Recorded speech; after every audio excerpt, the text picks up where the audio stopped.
Another day, another video. Daily life of a tattoo artist and handicrafts and mid-souvenirs. Hari naman tayo video na may isang kagubatan no? Likod balay lang namon, Riverside. Likod suba. Aran ako ga obra-obra naman Palingaw napalingaw ka na. Pag mabaligya na, kwarta naman na bakal bogas sa sudaan. Tanaw bla kay ang obra niyo ya pamantay. Chismis sa dalan hindi pagpuli wala pagkaon ng kaldero kundi lampo sa ulo.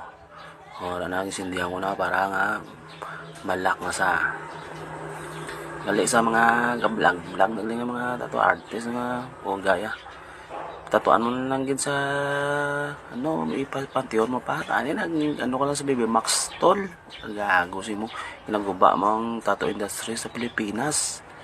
Nobla ang ginpangabudayan sa mga dumaan ginaguba mo tani ikaw mo tani mga mga influensya sa mga baguhan mula na wala kami si mo kundi kani hindi pagubuan ng tattoo industry kay tanan tadi artista dapat mapasaka tanan sa babaw. Okay, let's go padayon, yay to the Lord.